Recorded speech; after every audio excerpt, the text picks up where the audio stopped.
Ladies and gentlemen, the goal in your life is not to figure out how to be comfortable in your mental prisons, but to realize that you have the keys to set yourself free.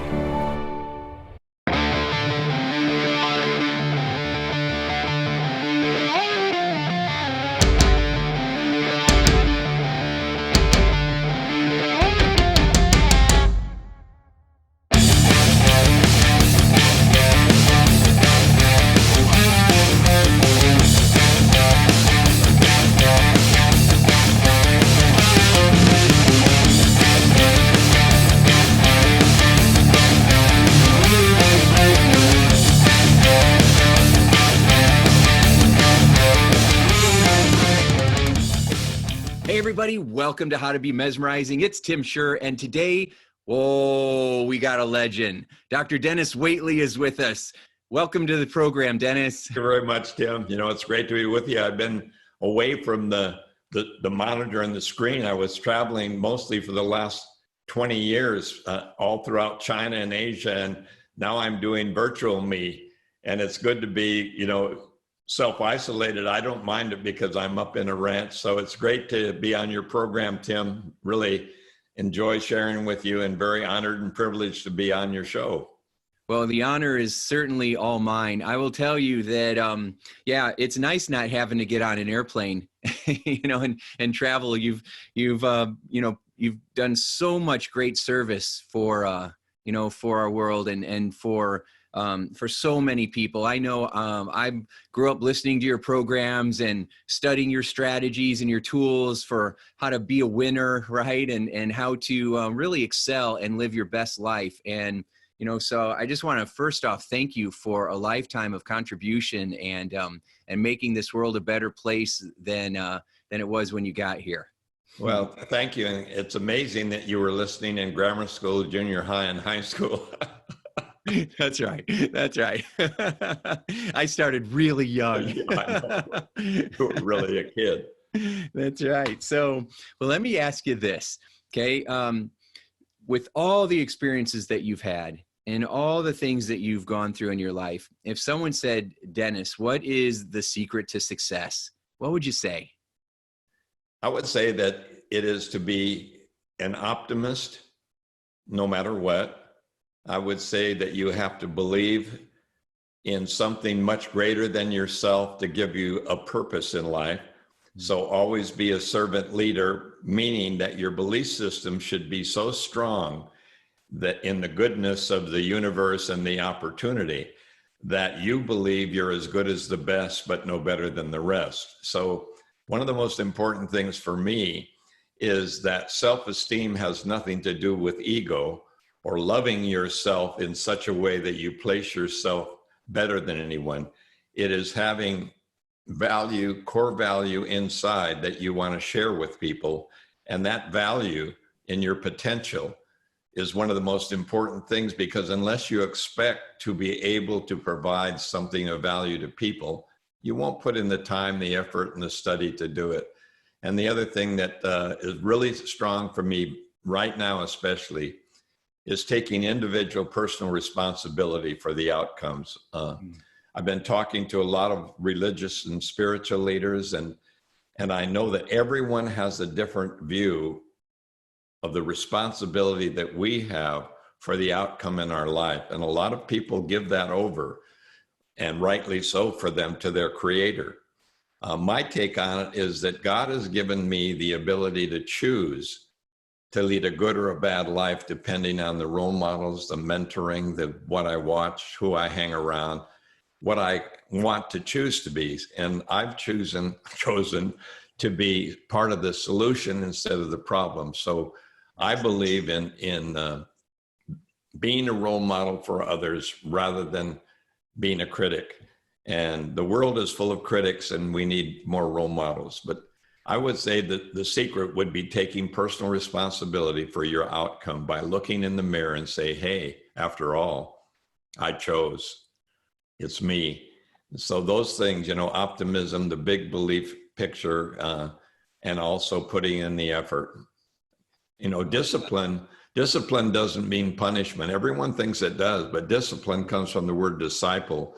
So it means to be a student of history and a student of how to do things right, so we don't have to do everything by trial and error.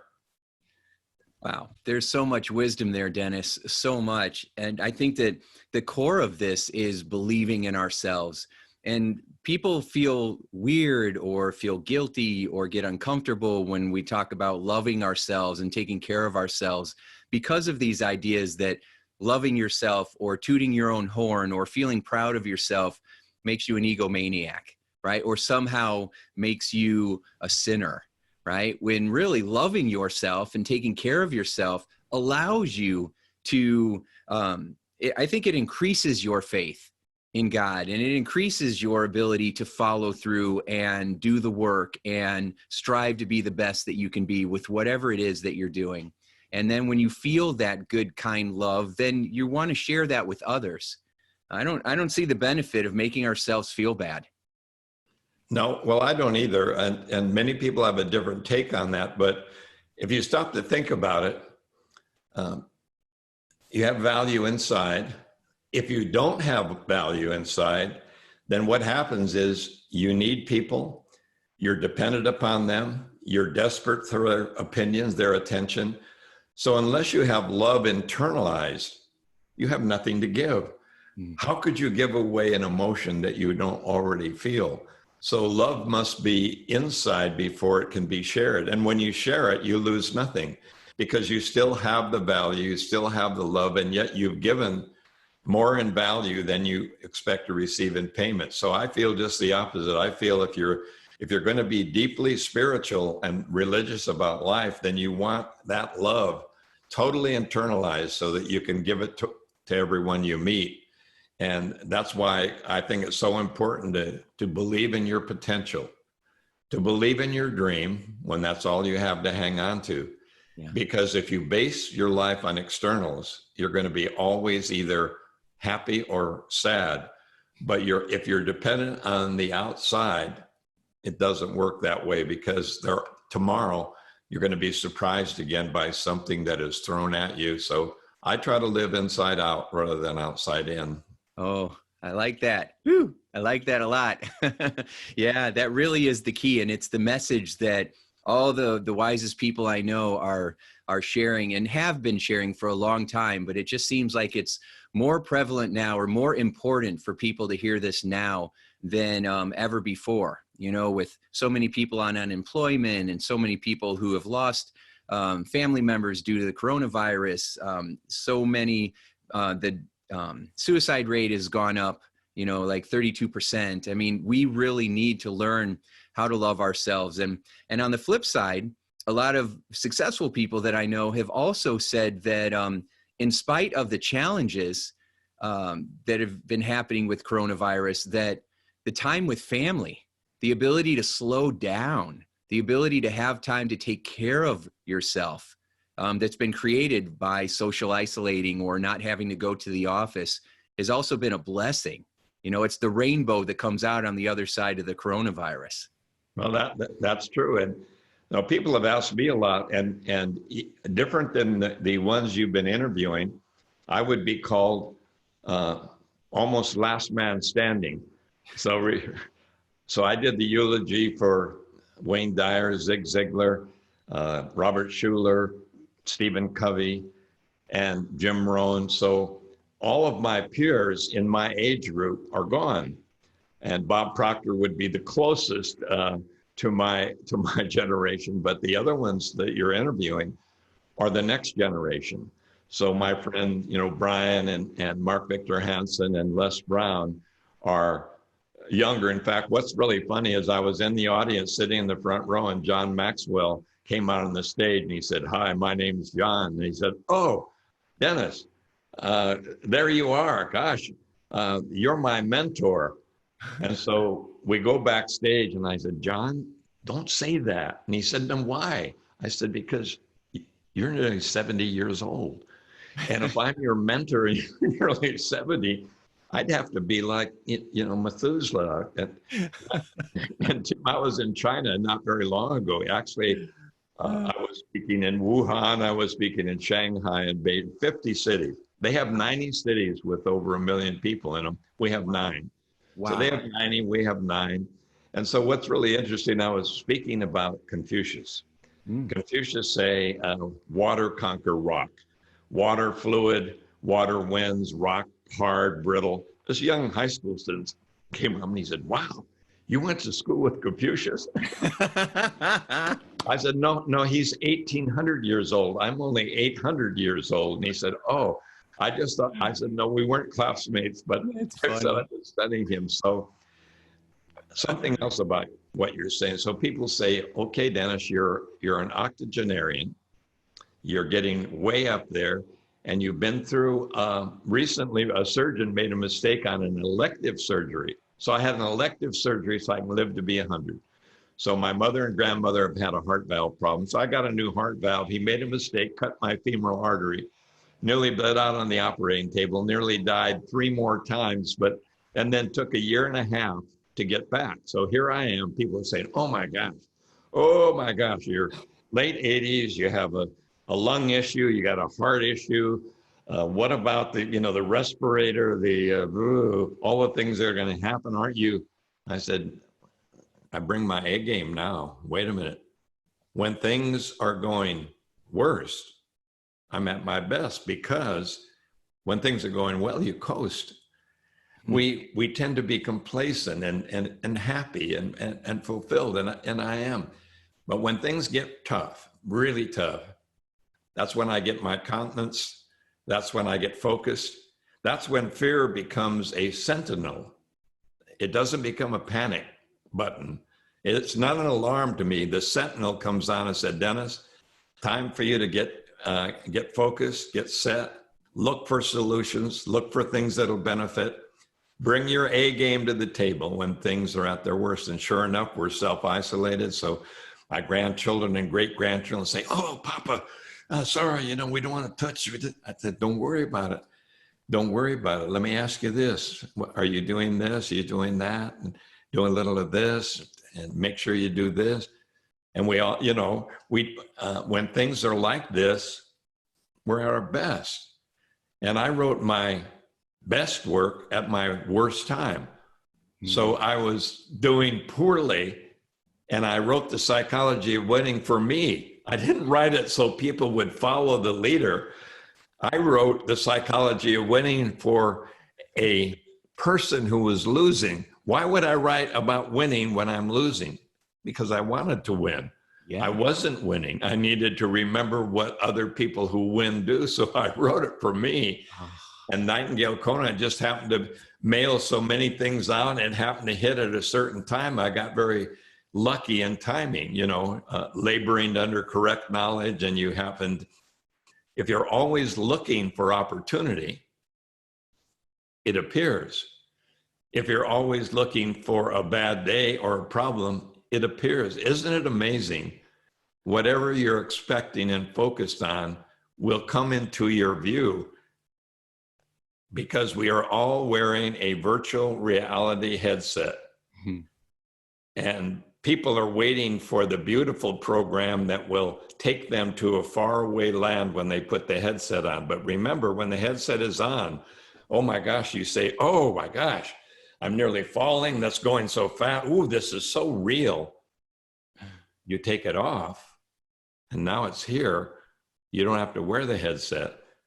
You're running your own software program that is looking for what's most important to you. So I'm telling everyone, look for desired results. Look for solutions. Look for the opportunity in the crisis, because every invention by a man or a woman has been made to solve a problem, not to make money. And then you say, oh, you mean the pet rock and Trivial Pursuit and all the things that make the big money quick? I said, no, there's no app.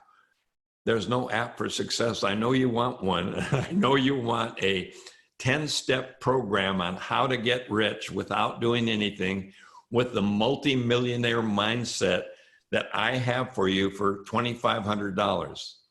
I have the millionaire mindset. You have the $2,500. You give me the 2,500, I'll give you the millionaire mindset. Fair enough. And people say, great, that's exactly what I want. And I have a lot of young people saying, yeah, I know you want us to dig deep. You want us to have self-awareness. You want us to have emotional intelligence. You want us to have empathy. But gosh, I want to get rich. And I said, I know. But by providing what service that will save people money and time and be good for them, they're looking for that answer from you. And if you can save them time and money and you can make them healthier and give them more choices, money will be your byproduct. So I rattled off all the inventions that were invented by people in a difficult time solving a problem. And the litany goes on. I could spend the entire program talking about every invention that came up because of a real hardship someone was undergoing. Mm-hmm. Not only the telephone, and not only, some of the other things, but just an amazing number of things that are invented. So crisis is an opportunity riding on a dangerous wind. Mm-hmm. And that's the two Chinese symbols. Opportunity riding on the dangerous wind. And so that's that for me, the crisis, I say, oh boy, we're in it. Okay, time to focus, time to get ready, time to relax. Take a deep breath now, step back. Don't knee jerk. Don't overreact. Be careful now. Think it out. That's it. Slow it down. What's important? And when you're my age, every day is the best day of your life. Mm-hmm. And Gandhi was right. I live every day as if it's my last, but I plan and dream as if I'm going to live forever. And that's why I can hardly wait. I want the new thing. I want to live to be 100. Why? Because I'm so curious as to how things are going to turn out that I'm going to live as long and try to be part of it rather than reflect on what happened before. Oh my gosh, Dennis, there was so many golden nuggets in what you just said that I can't even recap. Oh my gosh, there was so much wisdom in there. Wow. Yeah, absolutely. I remember George Burns on his 100th, when he turned 100, he signed a 10-year contract, entertainment contract, right, to celebrate. And he was incredible, and boy, he really did. And Bob Hope lived to be 100, and I watch people who live to be 100, and most of them are involved and engaged, and that's another really good, not a wisdom from me, it's what I've been watching. Mm-hmm. Well, here's what I've learned about neuroscience.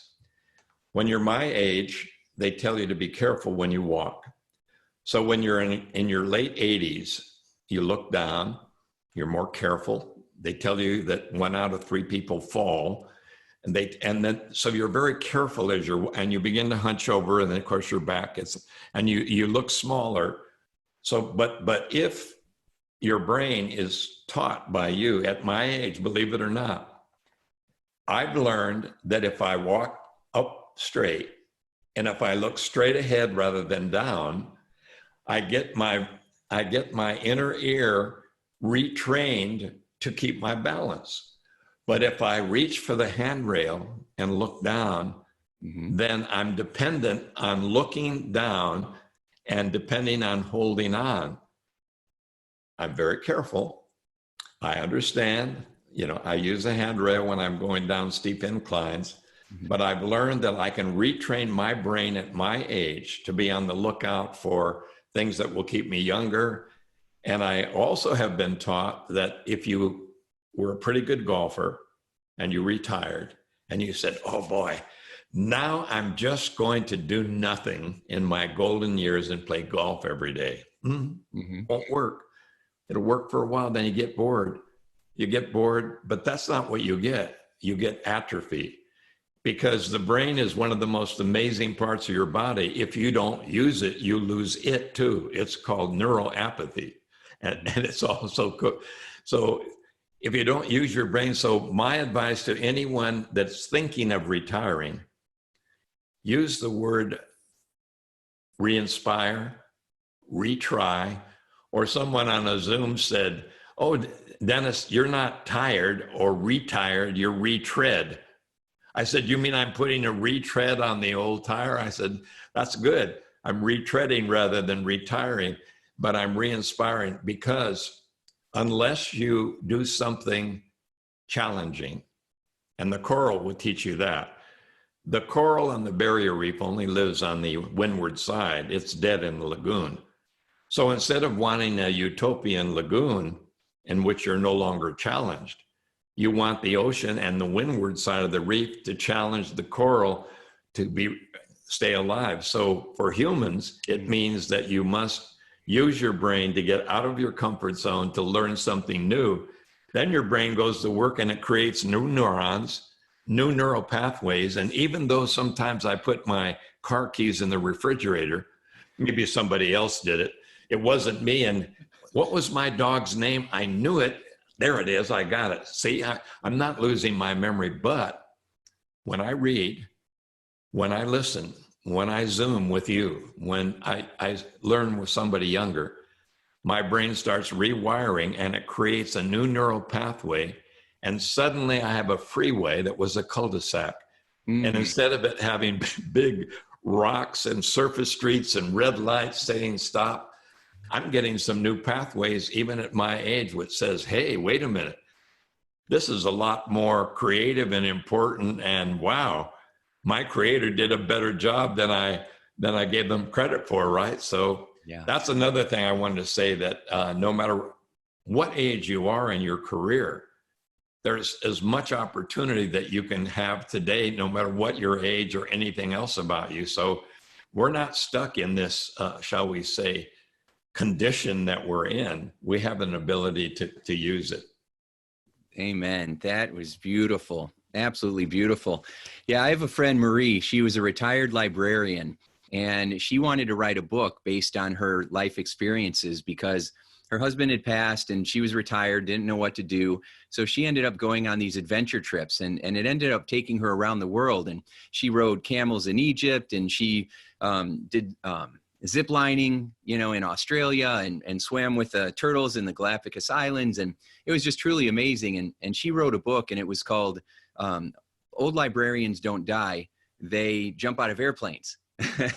Right? I love that. Yeah. And she said life doesn't begin till 70.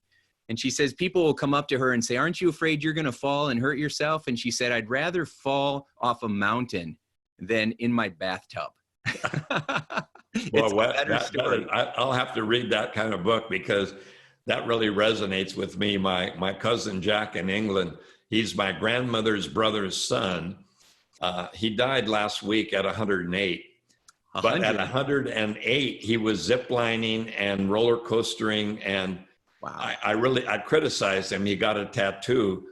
He wanted to set Guinness Books of Record, but he also wanted to raise money for charities. And he went on Good Morning Britain, mm-hmm. and he's the oldest person to ever been in a sitcom. But so here he walks out on the stage, and he's walking, his eyes, his hair, he's full of joy. And they said, hey, Jack, congratulations. And, oh, you're on Britain's Got Talent. So what's your talent? And he said, me talent? I live so long. That's me talent. Here I am. yeah, I live so long. That's me talent. And he loved his family. He loved everyone. He was full of optimism. And I say, oh, Jack, I hope on my maternal grandmother's side, may I have not only your genes, but may I keep your attitude well inside me. So that's really a good thing. And also, this idea of personal responsibility is really hitting me heavy right now, because I've been watching, remember when you were sitting in the living room when President Roosevelt said, yesterday, December 7th, a day that shall live in infamy. And you were sitting in your living room with your parents and grandparents in Pearl Harbor. And then you were a senior in high school, and the Korean War broke out, and I had to go to the Naval Academy instead of fighting in Korea. And then I was a carrier-based pilot instead of being a writer and a speaker. And I took all that time because I thought we'd always be at war. And we went through polio. You should be in California in 1949 and 1950, 1951. We couldn't go swimming in a swimming pool. We couldn't go to a movie. And we couldn't take a drink out of a drinking fountain for 3 straight summers because of polio. Wow. And until my mentor and one of my former bosses, Jonas Salk, invented the first effective polio vaccine in 1955, we were frightened every summer instead of being every fall and every winter. Instead of worrying about the cold weather bringing more flu season, we were worried about the summer season bringing polio. And young children were in iron lungs. They were having trouble breathing. They were dying. They were crippled. We were always afraid. Our parents said, remember, don't go to the movie. And whatever you do, don't get a drink out of the fountain, because and you couldn't go to a swimming pool because it was transmitted that way. So wow. Suffice to say that when you're older and you've been through the wars and shall we say, the Cold Wars and the bomb shelters with the nuclear possibilities and all the things that you worry about through your life, you realize that you are going to be faced throughout your life with these challenges that will come without any notice. They don't need watering. They're weeds that don't need watering. They blow into your life unannounced, unexpected, unwanted, and they come. And you can't concentrate on them. You pull them out, but you focus on the flowers and what you've planted and what you're growing, because the weeds will be there. But personal responsibility, sometime we'll have to have a talk about that, because a lot of people in my industry use Viktor Frankl's book, Man's Search for Meaning, to develop their why. Because in his book and during the Holocaust, he led the resistance movement, and he found that if you had something a magnificent obsession, see my family, get home, stay alive, justice, the future, he would say to them, the Allies are coming in 6 months, hang in there. He would say, yes, memorize the faces, remember what's going on so we'll have justice. You must stay alive. But the most important thing is, if you took your last piece of bread, and this is what resonates with me, by me taking responsibility for other people and sharing my wisdom or my thoughts with them, I will live longer by taking responsibility for more people than just me, than if I only took care of my selfish me. So if you took your last piece of bread and instead of eating it, tore it in half and gave half of your bread to somebody who needed it more than you did on that day, and you only ate a piece, you would live longer than the people who ate all of their bread. I said, doesn't make sense, but yes, it does, doesn't it? Because we're accountable to life for giving it purpose and meaning. It's not accountable to us. So we give it the reason, and by having a purpose beyond yourself, you live longer. So last thing, and I don't want to turn this into, I wanted it to be interactive. I don't want to use this as a seminar, but one small thing. Yeah, you just keep going. I love it. The most important thing in my life at this moment is remembering what Viktor Frankl said to me in person in 1961 as a student of his at United States International University in the early 60s here in San Diego. He said, I want to build a statue of responsibility. And I said, wow, that's a great idea. He said, it could be on Alcatraz, right? And if the statue of responsibility was given to us, let's say by another country or by our own people, and she stood on Alcatraz, and she had an eagle in one hand and a baby in the other. And so it reminded me, the French gave us Statue of Liberty in the late 1800s, torch, bring in the immigrants, tablet, what we learned, chains at our feet, Ellis Island, Battery Park, come on into America. Free to be, free to choose, free to win, free to lose, free to speak what you want, free to have a different opinion, free to have a controversial opinion, free to say anything you want, but you live with the consequence. So the statue of responsibility, she has an eagle in her left hand. She has a baby in her right hand. She's standing on Alcatraz, a rusting reminder of lost freedom due to choices that are made in a free society that end up giving you the consequence of your choice, which is your just reward for the life that you've lived. And so the eagle flies free as long as we remember to teach our babies, the future generation, and take care of them on what it took to stay free in the first place, which means for every privilege you want, you have a duty you must perform. And for everything that you want to be and do, you pay a price for that, because individual responsibility is the just reward of your own choices. Now, sure enough, Frankel said it'll never be built probably. And I tried to build it in 1979 and the 80s, and we were thinking to put it at, and of course it won't be on Alcatraz, but Alcatraz would be beautiful if it was standing on that rock with the old rusted prison, which they were going to make it a tourist attraction or whatever they were going to do. And she was facing out the Golden Gate Bridge, looking at the Pacific. Now, of course, and I'm not being, I'm apolitical. Incidentally, I've learned, Tim, I don't push people's hot buttons. I want to push their hot button, but I want to push their desire button. I don't want to push their fear button. I don't want to push their come back at me because I hate you button. Mm-hmm. And because I want to include people rather than be exclusive. I don't talk religion, politics, or orientation. I include people's opinions. I give them every right to think the way they do, but I don't use the bully pulpit to get across any political idea. So I end up being an independent. Mm-hmm. I'm not a Republican. I'm not a Democrat. I'm not someone a libertarian. I vote issues and heart and soul, and I base it on what I believe in based upon all my experience. But I will say this, right now today, I feel that we're at a tipping point, and I've seen tipping points and I've studied history. And all I want to say is one thing: every 200 years, in my historical study, every dynasty, every empire, and I can rattle them off: Greek, Roman, Ottoman, Portuguese, France, Britain, Soviet.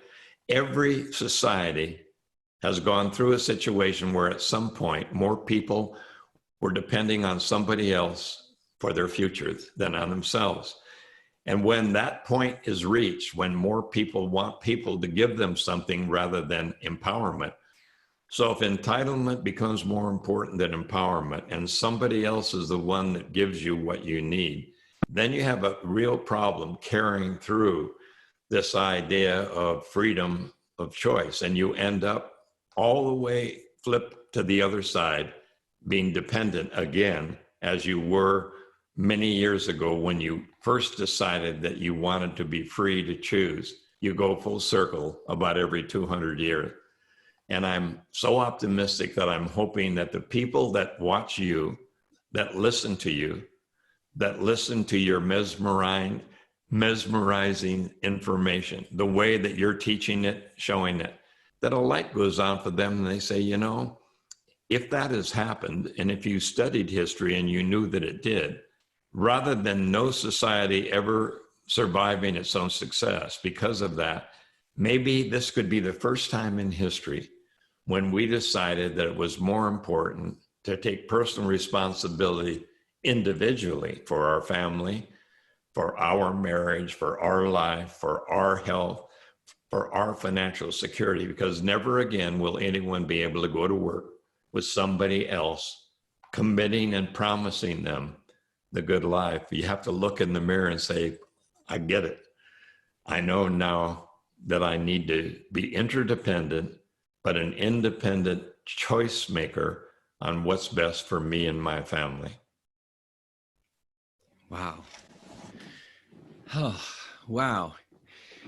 Oh, I'm glad you pause every once in a while, because as you're speaking, I forget to breathe.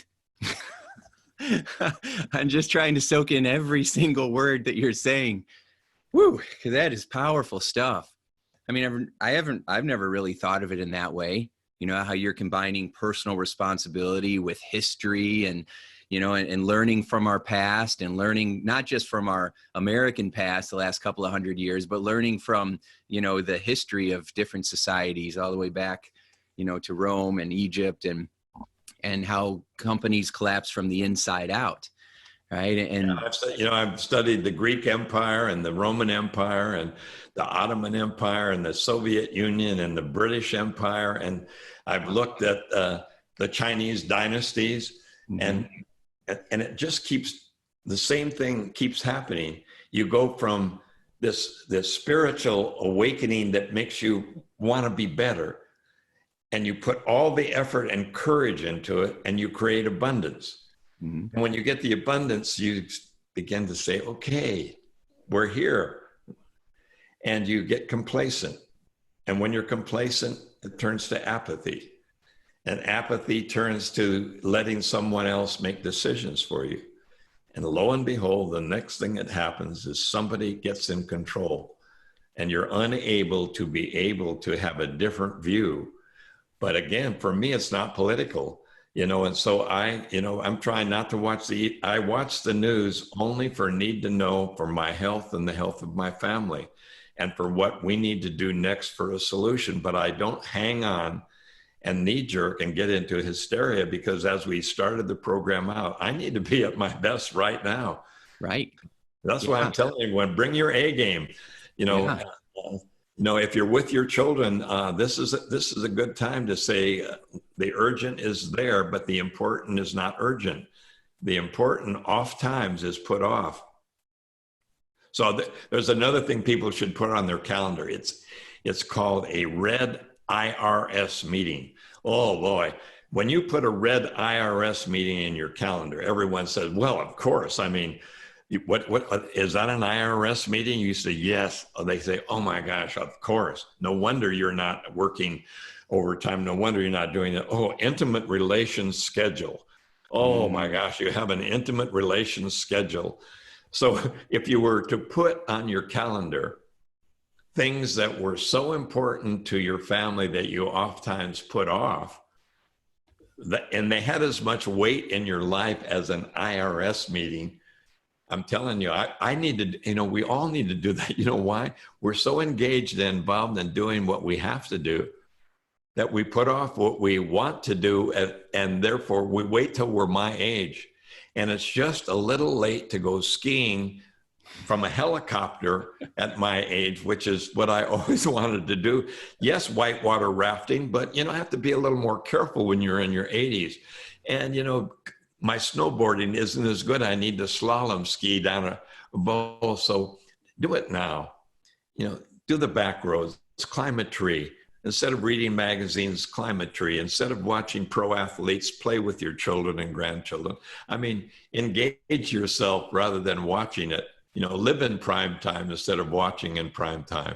Oh, I love that, Dennis. Live in prime time. Les Brown says that I don't watch professional athletes living their dreams. I'm too busy living mine. And I think that's so good about him. I'm sure that, it's like me.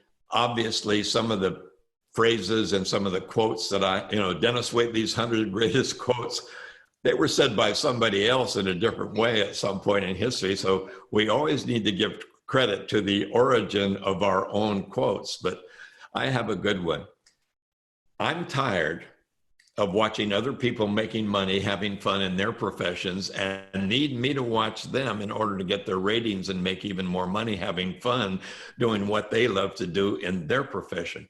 Why is it we would spend our time watching other people enjoying their lives when we should be enjoying our lives in prime time, 6 to 11 p.m.?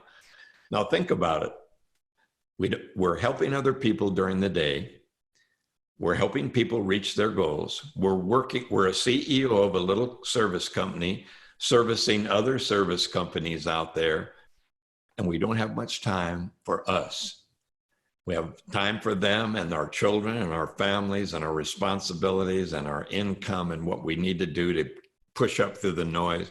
But we only have maybe Saturday, Sunday should be a day of really, religion or spirituality or contemplation or family getting together. Saturday is usually chore day. We get into shopping, go to Home Depot, and we do this. Oh my gosh, Saturday. Yeah.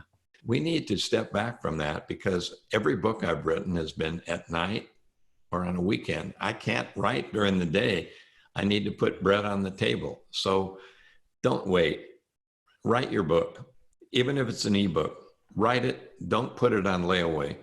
Do it. Instead of watching other people whose book is a bestseller, start writing your own book.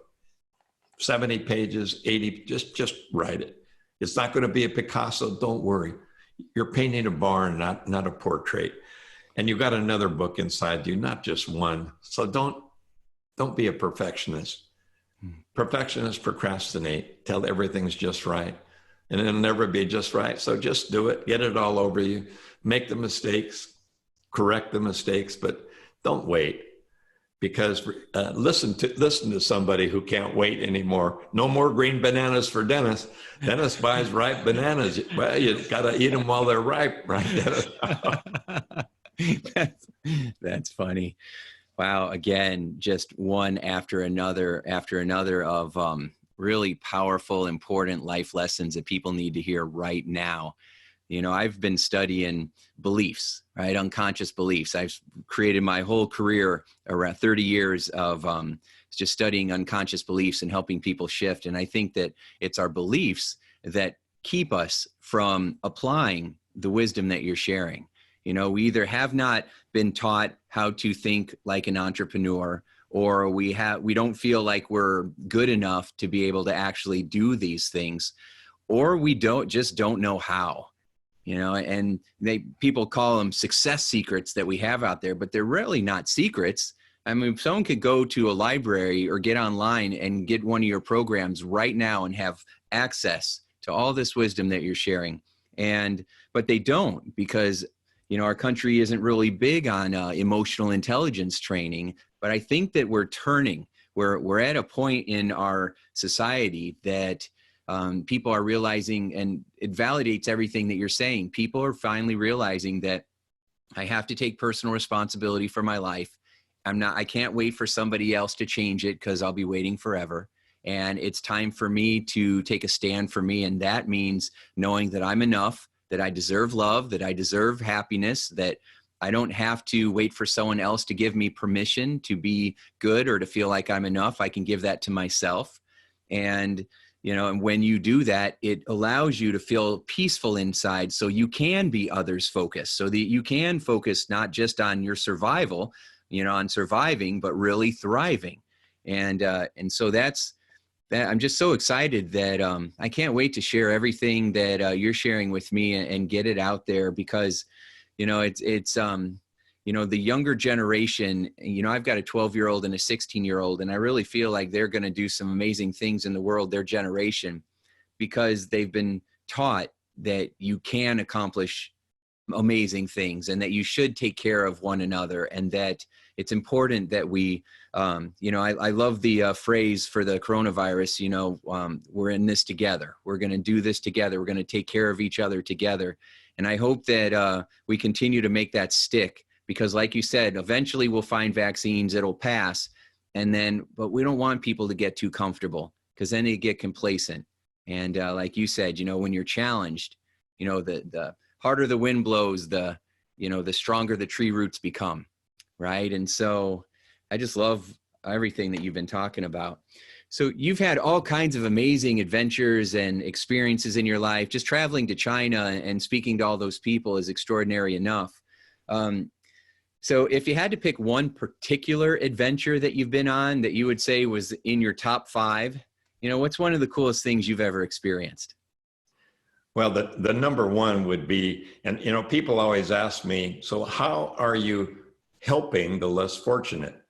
And I say, for the last 25 years, I've been digging wells and putting roundabouts so that little African children can jump on a merry-go-round that they push when they're playing.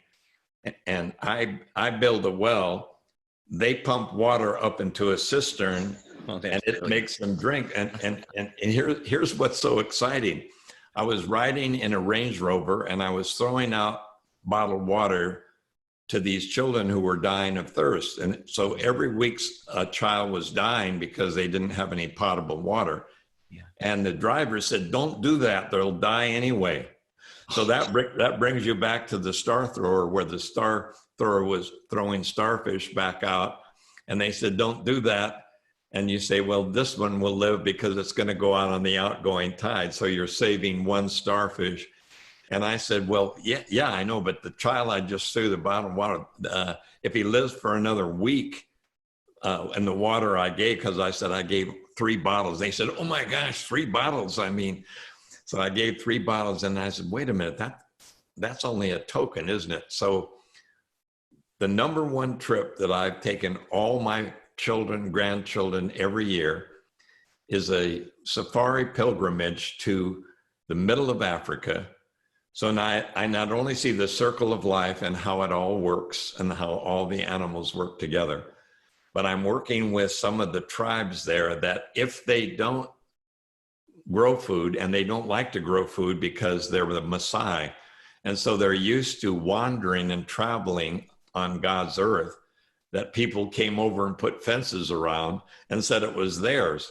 And they always thought it belonged to the animals and the people and God. So what I'm trying to do is I'm trying to dig some wells, and the pregnant women in this one area, they put them on wheelbarrows when they're in labor, and they run down this 1 mile path to try to get somebody to help them bear the child. And I'm saying, now this, for me, is what I can do in my own small way, because I not only want to tell my children and grandchildren and help them, but I'd like to use the money that I've made and the time that we have to help people who are really in trouble, meaning they may not make it for a month. And I'm doing that, and that gives me more satisfaction. But I would say that the adventure of East Africa, I go to Malawi, and I go to Rwanda, and I go to, Kenya, and I go to Uganda, and the health centers there, and that's all good. But I like to go where I can slosh paint on an orphanage, or I can see the woman being pushed in the wheelbarrow to the maternity, and I want to either put I want to do something with the money that I've made and the time that I have that makes me feel like I'm making a small difference. And what it's done for my family has made them really see the big picture, and that 90% of the people on the earth are trying to eat for the night. So they're not into what we're doing here, trying to, shall we say, get a piece of the good life, or just necessarily grab the American dream. They're just trying to make it through the night and the day. And I'm trying to help those people make it so they see for themselves possibly the education possibility, because they don't have the right land, they don't have the right geographic area. So they're not losers. They're not destined to be losers. They're just caught in a situation where externals are guiding them right now.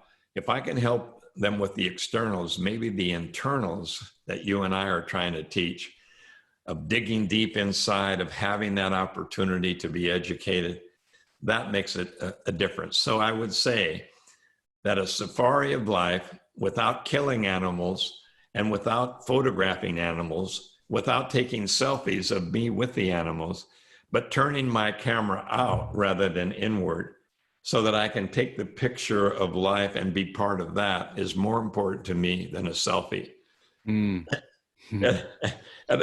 you made me think of one more comment. Now, my grandchildren have come up to me, and some of them live in LA, and they said, Papa, guess what the way that you date now is? And I said, well, I'm sure it has something to do with social media. And they said, the number of people whose physique has the most hits and has the most thumbs up and likes.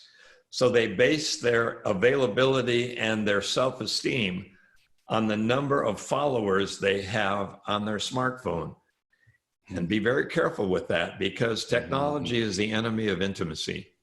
It gives you access to everything in the world, but it makes it too easy to think that because you have following, you have 200,000 people in your follower group, that you suddenly have arrived in life. It's not a numbers game, and it's not a virtual game. It's not based on how you look to people and they like you, and therefore that you could be dating them. You're going to have an individual conversation face to face with the person that you're going to spend your life with. And you need to have that being there with them rather than have it all be virtual. So that's another thing I'm watching now. I'm saying, okay, that's a new trend that I understand it because it's access, but don't base your worth on the number of hits you have. Because if you don't have as many hits as other people, it might make you disappointed that you're not as important, powerful, or rich as somebody who's utilizing that more. Yeah, that's exactly right. That's just the next generation's way of disempowering themselves. Here, you decide whether I'm worthy or not based on a click of a button.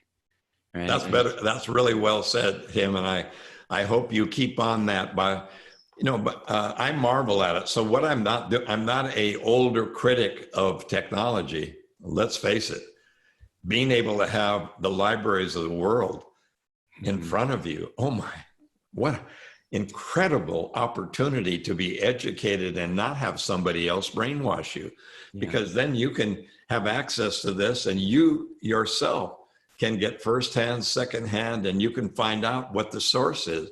So it's marvelous, but please don't let it rule your life by making you feel that the number of hits you have makes you better than somebody. It really doesn't. Mm-hmm. Yeah. Yeah. We are, it's just a new fancy way of doing the same things that we always do. And so, but that's okay. We're going to help more and more people. We're going to use the same technology to get these messages to them so that they recognize that they're in charge of their level of self-worth. So you've met so many amazing people over the years. And so who would you say is one of the coolest people you ever met? Well, there's some really good ones on it. I know it's a hard question for you, I'm sure. I'll give you maybe three. Okay. Walter Payton was running up the hill every summer in army boots, and he would challenge every wide receiver in the NFL to run up the hill, that he ran up over and over and over again. And when I met him, I said, "Is that what you do in the off season?" He said, "Yeah, it's kind of fun because it's challenging in a way. We don't do it for money or anything." And he said, "But during football season, when they gave me the ball late in the game, it gave me a little more stamina and I didn't get as tired and I was able to keep going." So the discipline of doing that, I said, "Now that's cool. I didn't know that." And he said, "Yeah, doesn't everyone need to do that for their?" I said, "Yes, it's true. Everyone does, but we just don't realize it." Yeah. And then I met Anne Morrow Lindbergh, the widow of Charles Lindbergh, who was the most famous American during a certain point of time because of his flight across the Atlantic. And their son was kidnapped and killed, and yet the ransom was being asked. And Charles Lindbergh went to Maui and sort of opted out. But Anne Morrow Lindbergh, his widow, went on to write one of the greatest books I've ever read. And when I interviewed her, it's called Gifts of the Sea, and she likened life to seashells. So it's like a chick's flick book, Gifts of the Sea by a woman, and I loved it. I loved it so much that I did an audio of it, and the people who were blind said, "Dennis, that was the best book we've ever heard." Oh, wow. And I said, "Wow, I just narrated her book from memory." So she would be cool. But Billy Graham was cool. I'll tell you why. He and I became good friends, and I was the warm-up act for him sometimes, just because I wrote Seeds of Greatness, and it was published by a Christian publisher, and everyone thought that I was maybe evangelistic or Pentecostal, and they didn't realize how inclusive I am of all religion. But Billy Graham said, "So how many lives have you changed?" And I said, "One. Mine." And he said, "Me too." I said, no, Dr. Graham. 30,000 people waiting to hear you, and they come from the outfield to the infield, and they pray in all of their heart and soul for what you're saying. He said, "I believe in every word in this book. You know that, Dennis. Every word in this book I believe is true. That's me." He said, "You're on your journey." But he said, "The journey is catching you because you're doing it all over the world. And you just told me, Dennis, come and live with you, and you'll see how religious you are when you're living with Dennis.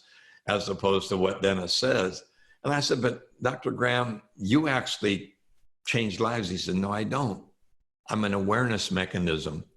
He said, they come from the outfield to the infield. They have a religious experience for this moment. We pray together. I give them literature and they go home, Dennis, and they go back to being themselves unless they themselves have taken the responsibility to make the commitment to begin to make the changes that would make them live the kind of life that they've just said that they're dedicated to. So he said, I'm an awareness giver.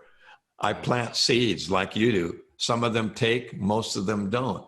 But that doesn't prevent me from doing it. And I said, that is really cool. And he said, by the way, what denomination are you now that you've been this and you've been that, and you were Episcopalian, you were in the Navy, you did this, and you Roman Catholic this, and all of that? What? And I said, I was hoping you might give me a suggestion. And he said, Dennis, you're on the path, you're on the way, and you're still on your journey. And he said, God bless you. You just keep including, make your room bigger and bigger for other people's ideas. But remember, your belief is based on your core values, and you're including people so that you don't become a narrow-minded, prejudiced bigot of any kind. I said, now that resonates with me because I want to make room for people. I don't want to keep them out because they don't believe the way I do. Yeah. And he said, live that way and your creator will be ever grateful that you got the message after all. Oh, that is just so good. Oh my gosh, Dennis, that's so good. Oh, wow. So, and such a needed message. You know, I was talking with Mark Sanborn yesterday, and you know, he does a lot with leadership, and I was talking about one of the problems with our political system. If we went into a company, we would do team building. We would have one team, right? We wouldn't divide everybody into different departments. We wouldn't create all these silos. We would come together as one organization.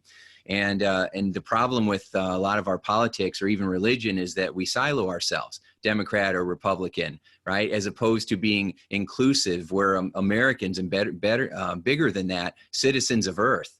And we need to, I love how the imagery that you painted about, you know, expanding your home and your room and allowing more people in, and you don't have to agree with them, but you can still love them, right? And you can still appreciate them, and you can still respect where they might be coming from.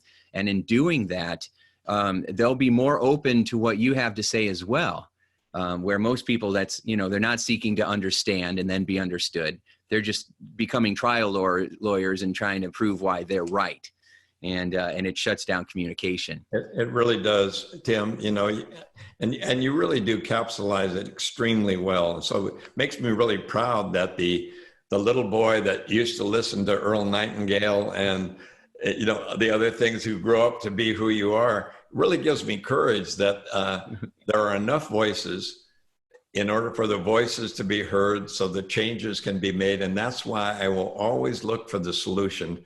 And, you know, I believe in protest because if that's the way that you believe change is made, go for it. Mm-hmm. But also understand that there are some of us who believe that being a role model is also a good way to get the message out, because I have very few people that I influence, but my children, my grandchildren, my great-grandchildren, and everyone I meet. So the gardener, my gardener is a horticulturist. Mm-hmm. My Uber driver is a transportation executive. Mm-hmm. The server in my restaurant is a food service executive. Mm-hmm. And so I treat everyone on an equal plane. They're as good as me, not better than me, not worse than me. They're as good as the best, but no better than the rest. And it will just keep our ego in check. Remember, ego is a funny thing. If you think you're better than someone, it's because you want to have power over them. And so you're trying to keep the people underneath you, make sure they don't get the power, because if they do, they'll overthrow you. So you have to be careful. And so what you want to do is make sure that people are empowered to believe in the dream that we're all talking about. But So I try not to be political, and it's very difficult right now because we're definitely polarized, and we are polarized, and it's not possible sometimes to debate anything on a meaningful issue basis. I hope we don't lose that. I hope at one point we'll reach a meritocracy where each according to his own miniature personal contribution. I do the best I can. I'm a good transportation executive. That's what Colin Powell said. He said, be the best street sweeper you can be. And so, you know, I'm the best street sweeper that I can be. So I build a pond. I'm good doing the dumpster now. I'm writing children's books. I'm doing virtual webinars. I'm doing whatever I can do, but I'm living every day of my life by giving the most I can to it. If you give more in value than you expect to receive in payment, you'll be practicing the law of increase. And customer service and repeat business is based on the belief that what you gave them was not for your benefit, but was for their benefit in your own heart. And I will always believe that. And that's why I don't sell stuff like everybody else does. And now I know the only way to get heard is to be noticed. I know that. And I know that you have to position yourself. And I know you need somebody saying when the meeting is going to take place and how much it is. I know that. But I don't do that. I'm just a humble high school teacher who's an oboe player in the 15th row of the maestro's orchestra. So, but I do believe that people with the most value can afford to be humble, because then they don't have to compare themselves with others. They can just look for excellence and for things that they can do. They won't be comparative in nature, and they won't worry about how many points they have to score or how rich they are or what kind of car they drive. I think that trying to show people how far you've come is not as important as believing that you still have more to come. Yeah. I love that. It's such a powerful message, because so many people, especially the people that I'm coaching these days, are, you know, achievers. They are entrepreneurs. They are always trying to create more, and then end up finding themselves, even if they do achieve a level of success that they strive for, that it wasn't what they expected, or it's never enough, or they thought that if they achieved this level of success, they'd have all this free time and close relationships, and actually they had to sacrifice all of that to try to, you know, achieve these financial gains. So it's a reevaluation. And I think the time in our life that we're in right now is an opportunity for people, you know, all over the world to have a reevaluation and shift out of our ego. You had said something and it reminded me of an acronym for ego. It stood for edging God out.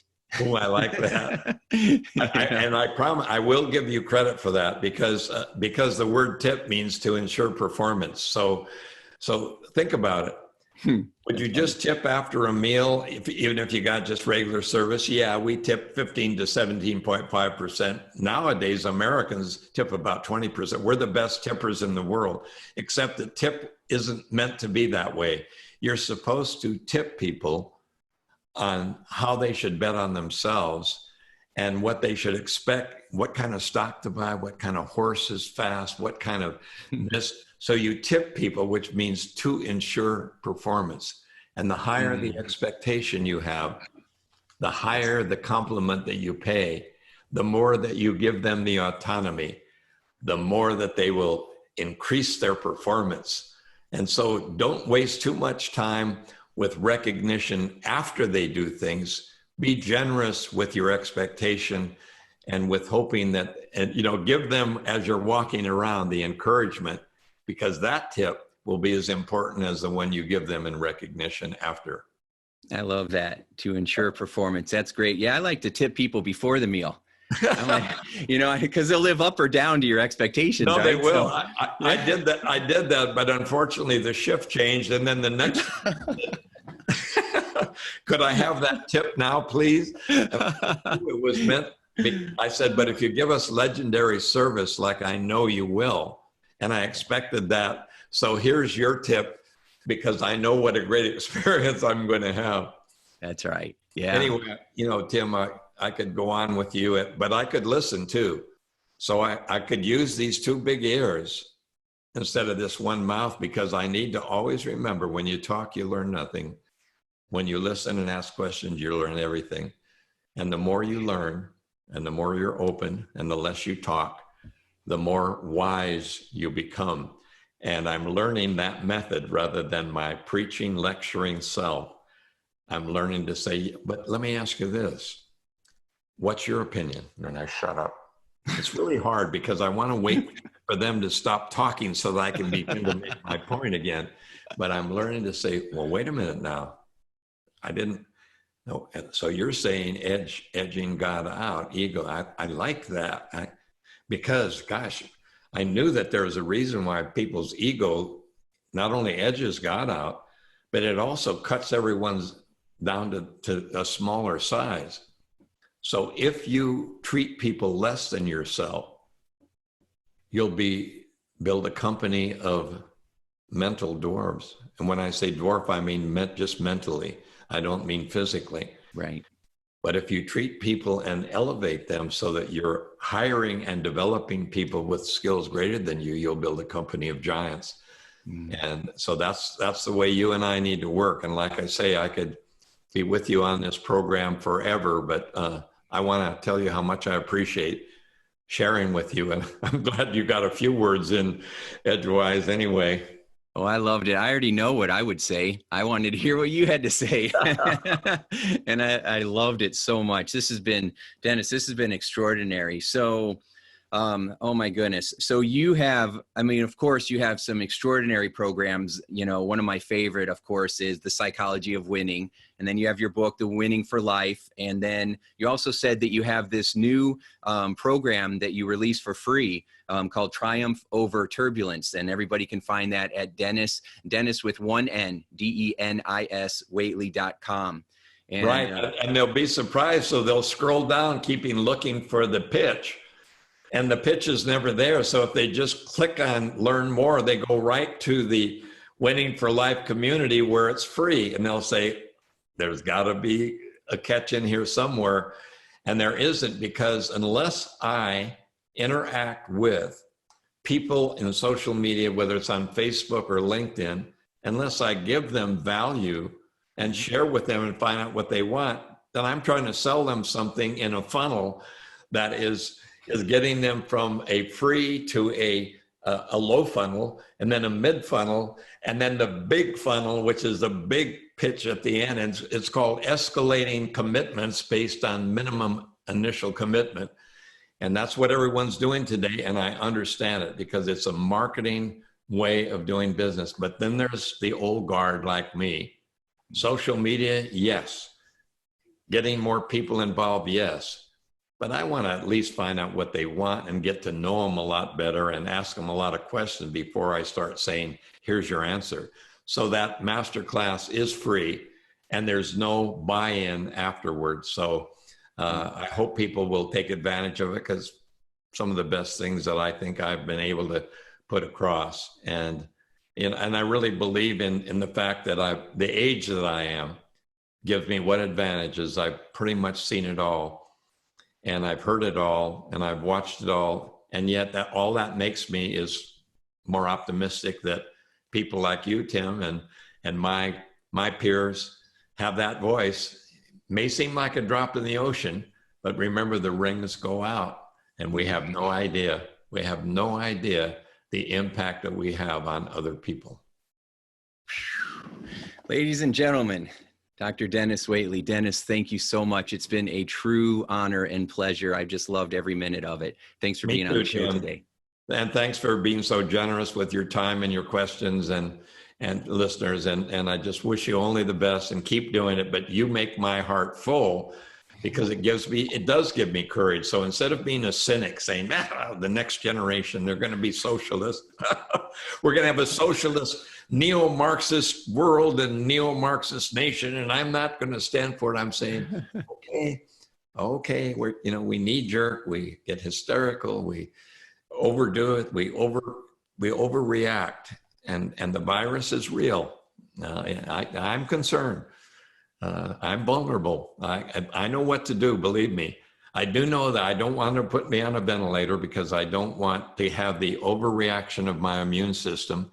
And so I do know what to take if I do get the virus before I'm hospitalized to give me the best possible outcome.